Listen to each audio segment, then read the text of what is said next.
सैकड़ों साल पहले। सूरज ढलने को है, आकाश लाल है, जैसे किसी पुराने जख्म से खून रिस रहा हो। जमीन फटी हुई है, कहीं घास नहीं, कहीं हरियाली नहीं। दो बहनें, माधवी और केतकी, कंधों पर फटे हुए झोले लटकाए सूखी लकड़ियां बटोर रही हैं। हर कदम पर जमीन से चरमराने की आवाज आती है। केतकी रुकर थकी सांसों में, दीदी जरा रुको, अब मुझसे चला नहीं जा रहा। ये जमीन जैसे हमें धकेल रही है, जैसे चाहती ही नहीं कि हम यहाँ रहें। ये जमीन नहीं केतकी, ये चुप्पी है जो हमें खा रही है। देखा, लकड़ी भी अब जिंदा नहीं बची। जब इंसान अपने कर्म जला देता है तो धरती राख ही उगलती है। तुम हमेशा ऐसे क्यों बोलती हो दीदी, जैसे सब कुछ हमसे पहले ही तय हो चुका हो?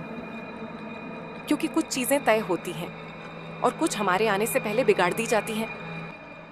ये आवाज, यहाँ तो कोई रहता भी नहीं। जहाँ लोग नहीं रहते वहाँ उनके पाप रह जाते हैं। दोनों आगे बढ़ती हैं, तभी सामने एक टूटा हुआ मंदिर उभरता है। दीवारें आधी गिरी हुई, मूर्ति का चेहरा टूटा है, लेकिन आंखें अब भी आकाश की ओर है। यहाँ मंदिर? माँ कहती थी यहाँ कभी हरा भरा जंगल था। और जब जंगल कटे तो भगवान भी खामोश हो गए। दीदी, मूर्ति की आंखें देखो, ऐसा लग रहा है जैसे वो हमें देख रही हों। नहीं केतकी, वो हमें नहीं देख रही, वो गवाह है। अचानक ऊपर फड़फड़ाहट की आवाज। दोनों ऊपर देखती हैं। मूर्ति के सिर पर एक अकेला पक्षी बैठा है, उसका शरीर काला है। दीदी, ये पक्षी इतना स्थिर क्यों है? क्योंकि यह उड़ नहीं सकता, ये यहाँ बांधा गया है। दीदी, मुझे अच्छा नहीं लग रहा। क्योंकि अब तक हम इस जगह को देख रहे थे, अब ये जगह हमें देख रही है। मत आओ।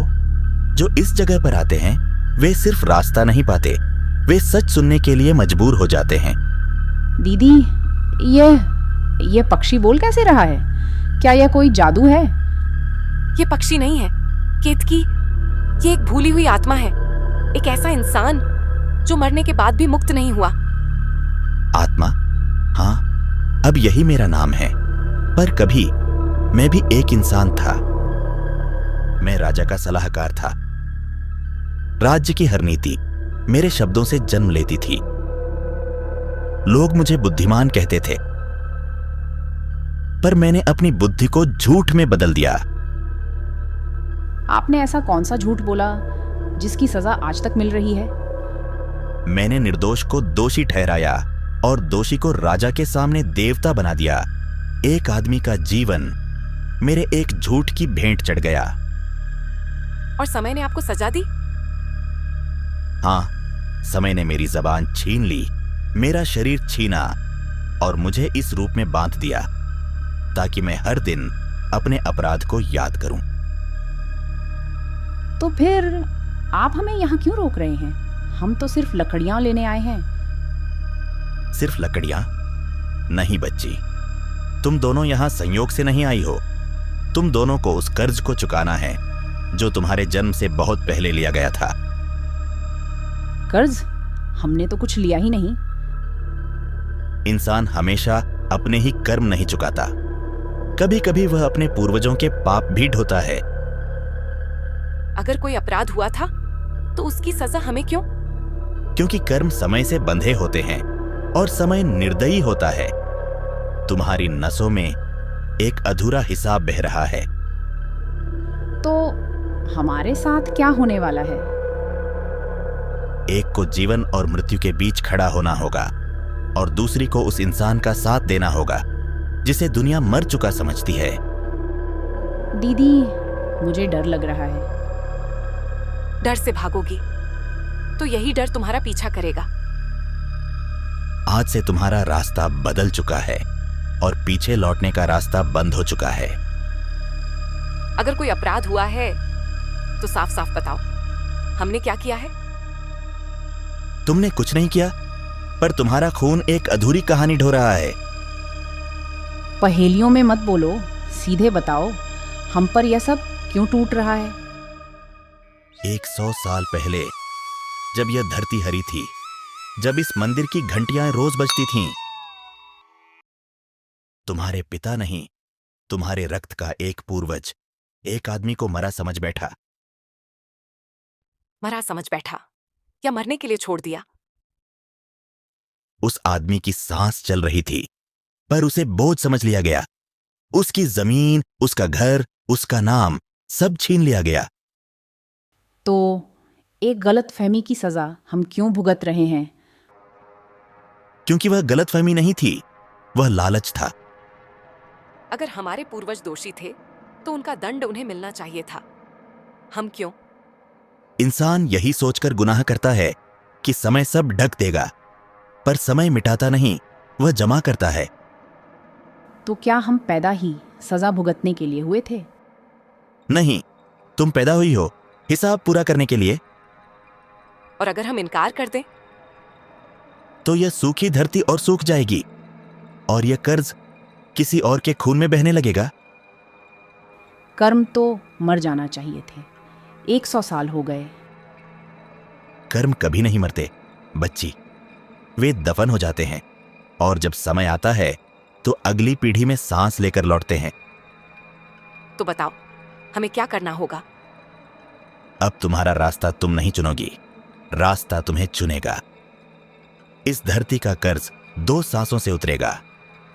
एक को जीवन बचाना होगा, ऐसा जीवन जो मरकर भी मरा नहीं है। और दूसरी को मृत्यु से विवाह करना होगा। मृत्यु से विवाह? क्या यह कोई देवताओं का खेल है? मैं जिंदा इंसान हूं, मुझे लाश के गले में क्यों बांधा जा रहा है? डर ही तो सत्य का पहला रूप होता है। संभल केतकी, यह डर नहीं, शायद सत्य बोल रहा है। अगर वह मृत्यु है तो वह दूल्हा कैसे हुआ? क्योंकि वह मृत्यु नहीं है बच्ची, वह समय में फंसा एक मनुष्य है। और जीवन बचाने का अर्थ? न जिंदा न मरा, एक सांस में अटका हुआ। तो लोग उसे मृत्यु क्यों कहते हैं? क्योंकि वह चलता नहीं, बोलता नहीं, पर सबको बदल देता है। और अगर मैंने इनकार कर दिया? तो समय आगे नहीं बढ़ेगा। विवाह के बिना यह धरती कब्र बनी रहेगी। जो जीवन बचाया जाएगा वह किसी और का नहीं, तुम दोनों में से एक का होगा। तो कोई एक फिर से कुर्बानी बनेगा? नहीं, इस बार कुर्बानी नहीं, चयन होगा। तो बताओ, कौन जीवन चुनेगा और कौन मृत्यु? यह फैसला मैं नहीं करूंगा, समय करेगा।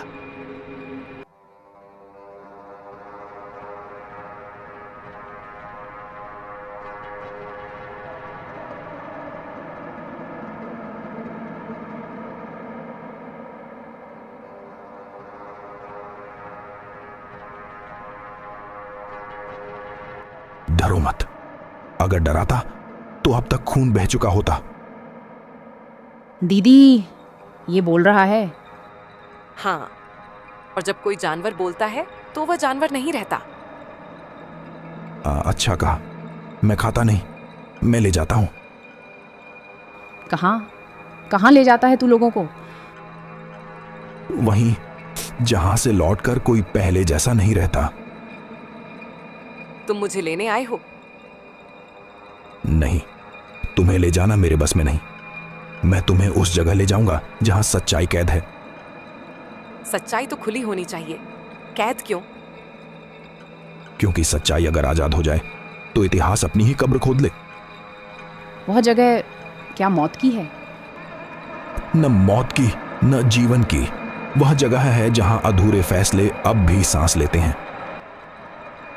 क्या वहां हमारे पिता का अपराध भी है? वहां अपराध नहीं, उसका सच कैद है। और अगर हम ना आई? तो सच्चाई खुद रास्ता खोज लेगी, और जब वह चलती है तो घर नहीं बचते। कब चलना है? अभी, क्योंकि जो सच इंतजार करता है वह सड़ने लगता है। दीदी, अगर यह रास्ता वापसी का ना हुआ तो कम से कम अज्ञान में जिंदा नहीं रहेंगे। चलो, सच्चाई को अब और अकेला मत रखो।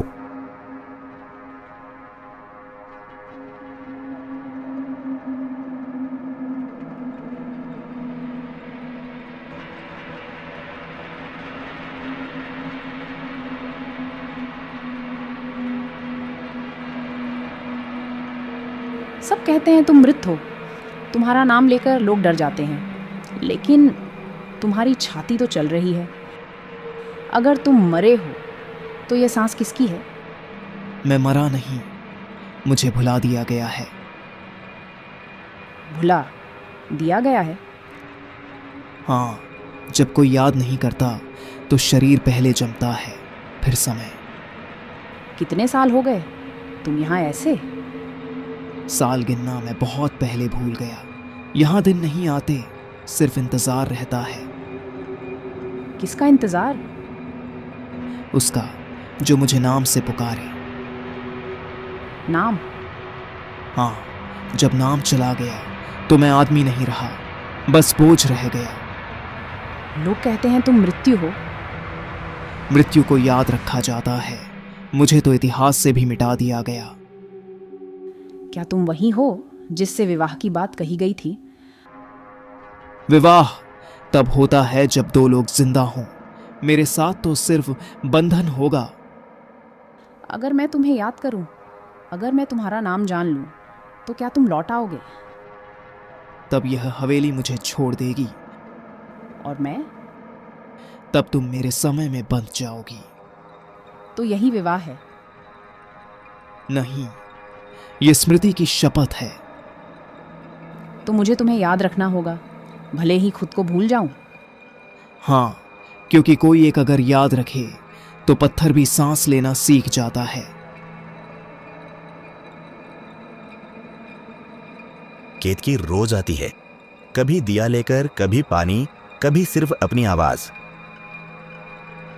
पत्थर सा आदमी वही है, वैसा ही, बस छाती की चाल अब केतकी की आवाज पहचानती है। पहला साल केतकी कुछ नहीं कहती। अगर मैं यहां आना बंद कर दूं तो मैं सच में मर जाऊंगा। इतनी आसानी से? हाँ, क्योंकि अभी मैं तुम्हारी आवाज से सांस ले रहा हूं। दिया रखकर चली जाती है। तीसरा साल। लोग कहते हैं मैं खुद को खो रही हूं। लोग वही कहते हैं जो वे याद नहीं रखना चाहते। और अगर मैं सच में खो गई तो तुम पहली होगी जो मुझे पाई होगी। पांचवां साल। अगर तुम जाग गए तो तुम्हें मेरी पत्नी बनना होगा। ये कोई वचन है या सजा? ये परिणाम है। और अगर मैं मना कर दूं? तो मैं जागूंगा नहीं और तुम हर रोज आती रहोगी बिना जाने की क्यों। सातवां साल। क्या तुम मुझे प्यार करोगे? प्यार तो जागे हुए लोग करते हैं, मैं तुम्हें भूलने नहीं दूंगा। वही सबसे बड़ा प्यार होता है। 10वां साल। अगर मैं मर गई तो मैं पूरी तरह जाग जाऊंगा। मेरी मौत पर? नहीं, तुम्हारी अनुपस्थिति पर। 12वां साल। क्या तुम मुझे बांधना चाहते हो? नहीं, मैं चाहता हूं कि तुम खुद रुकना चाहो। और अगर मैं रुक गई तो यह पत्थर शरीर बन जाएगा और यह हवेली घर। अगर मैं चली जाऊं तो मैं सच में मर जाऊंगा। और अगर तुम जाग गए तो तुम्हें मेरी पत्नी बनना होगा। तो जागो। 12वां साल। पत्थर से आदमी की छाती तेज चलती है, दरारें फैलती हैं, जैसे किसी ने समय को हथौड़े से तोड़ा हो। केतकी पास बैठी है, उसकी आंखें थकी हैं, पर उम्मीद अब भी जाग रही है।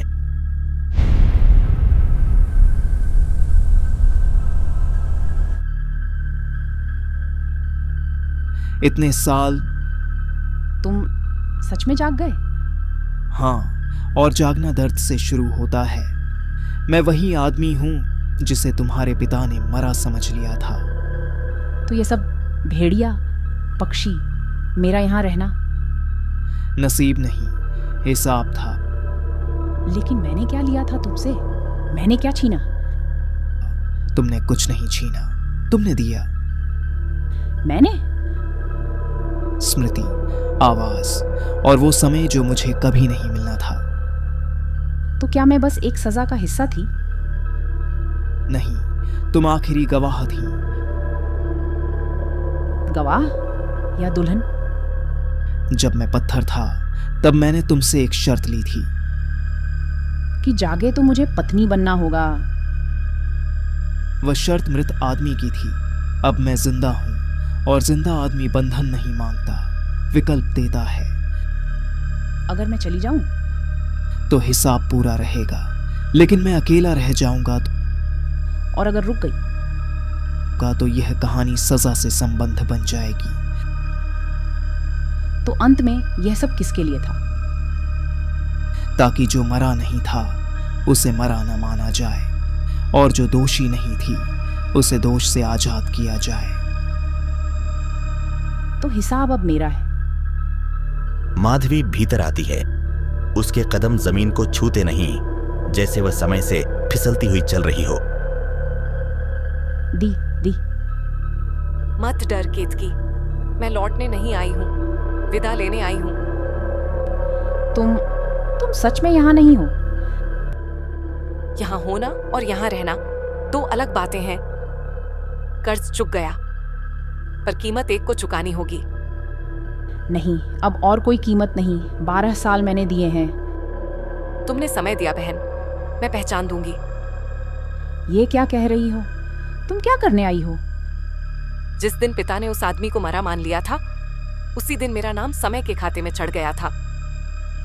नहीं, ये मेरी कहानी थी, मेरी सजा थी। और मेरी जिम्मेदारी। हर घर में एक ऐसा नाम होता है जो यादों को ढोता है। तो तुम मुझे छोड़कर खुद को मिटा दोगी? मैं नहीं, मेरा नाम। नहीं, मैं तुम्हें भूलना नहीं चाहती।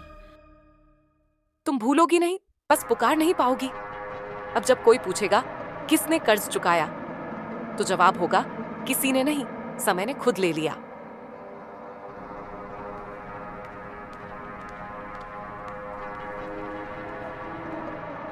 मैं तुम्हें याद रखूंगी, भले नाम न बचा हो।